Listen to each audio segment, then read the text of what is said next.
Hello everyone. Last video में हम लोगों ने देखा था कि क्या क्या प्रोसेस इन्वॉल्व है किसी भी ऑर्गेनिज्म या हेटेरोट्रॉपिक ऑर्गेनिज्म के डाइजेशन को कंप्लीट होने के लिए। उसमें से हमारा सबसे पहला प्रोसेस था इंजेशन। तो इंजेशन एक प्रोसेस है जिसमें कि एक ऑर्गेनिक फूड को टेक करता है। The process of taking food, simply the process of taking food is called ingestion. जैसे ये लेडी यहाँ पे स्पून के हेल्प से फूड को टेक कर रही है तो ये इंजेशन के प्रोसेस को कर रही है। और ये फूड हम लोग माउथ में टेक करते हैं, ह्यूमन बींग्स माउथ में टेक करते हैं। अदर ऑर्गेनिज्म जैसे कि एक हम लोग को देखना है अमीबा में, तो वो अमीबा अपने सूडोफोडिया के अंदर वो फूड को घेर के इंजेशन के प्रोसेस को कंप्लीट करता है। तो पहला हो गया इंजेशन, फिर दूसरा है हमारा डाइजेशन, तीसरा है एब्जॉर्प्शन, चौथा एलिमिनेशन और एक पांचवा है एक्सक्रीशन। ये पांचों प्रोसेस हैं किसी भी हेटेरोट्रॉपिक ऑर्गेनिज्म में न्यूट्रिएंट्स के प्रोसेस को, मतलब फूड के डाइजेशन के प्रोसेस को कंप्लीट करने के लिए। तो ingestion means taking of food हो गया और फिर दूसरा प्रोसेस आ जाता है डाइजेशन। डाइजेशन में हम लोग का फूड डाइजेस्ट होता है, कहाँ होता है तो स्मॉल इंटेस्टाइन में और स्टोमक में। और डाइजेशन तो ऐसे ही माउथ से ही शुरू हो जाता है क्योंकि माउथ में भी सेलिवा प्रेजेंट होता है जो कि कार्बोहाइड्रेट का पार्शियल ब्रेकडाउन में हेल्प करता है। तो डाइजेशन के प्रोसेस में जैसे हम लोग फूड इनटेक किए माउथ में, तो वहाँ पे वो सेलिवा के साथ मिक्स होकर बोलस नाम का एक सब्सटेंस फॉर्म करता है। मतलब जो सेलिवा के साथ हम लोग फूड को ग्राइंड करते हैं तो वो बोलस बनाता है और फिर वो बोलस जो है माउथ से ओइसोफेगस से होते हुए अपने स्टोमक की ओर जाता है और फिर वहाँ डाइजेशन के प्रोसेस कंटिन्यू रहते हैं। और इस डाइजेशन के प्रोसेस में फूड जो है हम लोग का बहुत कॉम्प्लेक्स होता है और वाटर सॉल्युबल नहीं होता। तो वो डाइजेशन के प्रोसेस में फूड को जो है सिंपलर फॉर्म्स में तोड़ा जाता है ताकि वो वाटर सॉल्युबल हो सके। और अगर वाटर सॉल्युबल हो जाएगा तो वो ब्लड स्ट्रीम के साथ मिलके हमारे बॉडी के हर एक सेल तक पहुँच सके। तो ये प्रोसेस होता है डाइजेशन। इसमें सिर्फ फूड को जो है सिंपलर फॉर्म में, इनसॉल्युबल जो कि फूड होता है उसको जो है सॉल्युबल फॉर्म में तोड़ा जाता है। ये डाइजेशन हम लोग का स्टोमक में होता है और स्मॉल इंटेस्टाइन में भी होता है और पार्शियली जरा मरा लार्ज इंटेस्टाइन में भी हो जाता है कभी कभी। और यहाँ पे डाइजेस्टिव एंजाइम सीक्रेट किया जाता है लीवर के द्वारा और पेनक्रियास के द्वारा, तब जाके ये डाइजेशन का प्रोसेस कंटिन्यू होता है, कंप्लीट होता है। उसके बाद हमारा अगला प्रोसेस आता है एब्जॉर्प्शन। ये मेनली स्मॉल इंटेस्टाइन में होता है फूड के केस में और लार्ज इंटेस्टाइन में हल्का सा वो वाटर के केस में हो जाता है। इसमें क्या होता क्या, जो डाइजेशन में जो है सिंपल सब्सटेंस से फूड का ब्रेकडाउन होता है, वो ब्रेकडाउन को ये फिंगर लाइक स्ट्रक्चर जो कि स्मॉल इंटेस्टाइन में प्रेजेंट होता है, इसको भिलाई बोलते हैं, तो वो एब्जॉर्ब करता है। तो ये प्रोसेस हो गया एब्जॉर्प्शन। एब्जॉर्प्शन के प्रोसेस के बाद हमारा आता है प्रोसेस ऑफ एसिमिलेशन। इस एसिमिलेशन के प्रोसेस में एब्जॉर्ब, पहले हम लोग फूड को इनटेक किए थे, फिर उसके बाद वो डाइजेस्ट हुआ था। पहले इनटेक किए, फिर वो डाइजेस्ट हुआ, उसके बाद फिर वो एब्जॉर्ब हुआ। यहाँ तक देख लिए। अब एब्जॉर्ब होने के बाद होता है एसिमिलेशन। एसिमिलेशन के प्रोसेस में हमारा जो फूड जो एब्जॉर्ब किया गया है वो ब्लड स्ट्रीम में जाता है और ब्लड स्ट्रीम के बाद बॉडी के हर एक सेल में जाता है और वहाँ सेल में वो ग्रोथ का, एनर्जी प्रोवाइड करने का और रिपेयर का काम करता है। मतलब यूटिलाइजेशन ऑफ फूड होता है एसिमिलेशन के प्रोसेस में।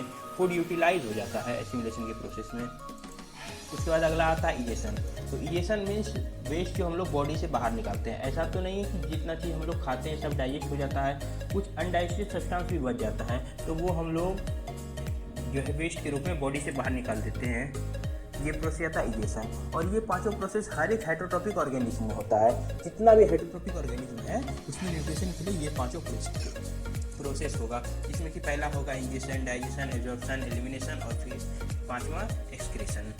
और हम लोग इस वीडियो में देख लेते हैं कि अमीबा में, जो कि एक बहुत ही सिंपल से सिंगल सेल ऑर्गेनिज्म छोटा सा है, उसमें ये पांचों प्रोसेस कैसे होता है। वो भी एक हेटेरोट्रॉपिक ऑर्गेनिज्म है और इसमें भी ये पांचों प्रोसेस होता है। तो अमीबा में ये पांचों प्रोसेस होता है, मतलब उसमें कोई ऐसे ग्लैंड प्रेजेंट नहीं होते हैं जैसे हम लोग के बॉडी में है, स्टोमक है, तो वो तो सिंगल सेल ऑर्गेनिज्म है। तो उसका एक ही सेल में बहुत सारे प्रेजेंट होते हैं, मतलब एक ही सेल अपने आप को अलग अलग तरह से अरेंज करके ये सारे प्रोसेस को कंटिन्यू करता है। तो अमीबा जैसे कि उसको इंजेक्शन का प्रोसेस इसमें ऐसे होता है कि अमीबा जो है, अमीबा के बाहरी लेयर जो है ये सब, इसको सूडोफोडिया बोला जाता है। तो सूडोफोडिया का वर्ड मीनिंग है फॉल्स फीट, मतलब ये आगे बढ़ते रहता है, घूमते रहता है। जैसे अमीबा है, ये एक अमीबा है, इसको अगर यहाँ पे फूड दिखेगा तो ये अमीबा धीरे धीरे इसकी तरफ बढ़ते हुए आएगा और ये फूड को चारों तरफ से घेर लेगा।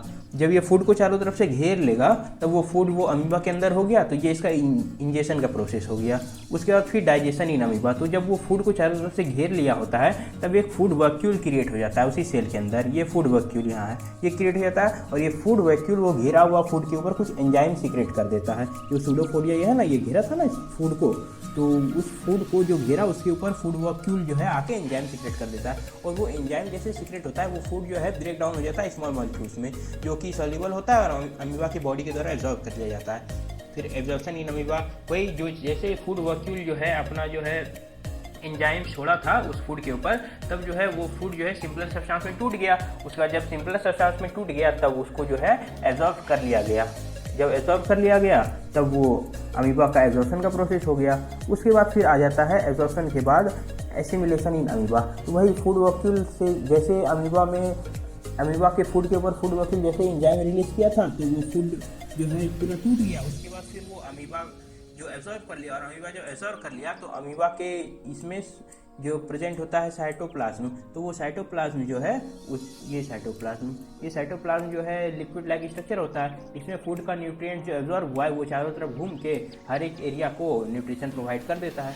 उसके बाद फिर आ जाता है एक्सक्रीशन, जो कि फूड वॉक्यूल जो है अमीबा का डाइजेस्ट नहीं कर पाया, जैसे कि अमीबा के फूड वॉक्यूल उसके फूड के ऊपर एंजाइम्स रिलीज किया, और ऐसा तो नहीं है कि जितना फूड है वो सारा फूड ब्रेक डाउन हो गया, उसमें कुछ सब्सटेंस ऐसा भी था जो ब्रेक डाउन नहीं हो सका, तो फिर वो सूडोपोडिया क्या करता है उसके आसपास का जगह को खाली कर देता है, तो जिससे कि उसका एक्सक्रीशन का प्रोसेस हो जाता है। तो ये पांचों प्रोसेस था जिससे कि अमीबा फूड ऑब्टेन करता है, और कोई भी हेटरोट्रोपिक ऑर्गेनिज्म फूड से न्यूट्रिशन ऑब्टेन करता है। अब हम लोग ह्यूमन डाइजेस्टिव सिस्टम पढ़ेंगे, उसमें हम लोग इन पांचों प्रोसेस को बहुत ही डिटेल में पढ़ेंगे ह्यूमन के केस में।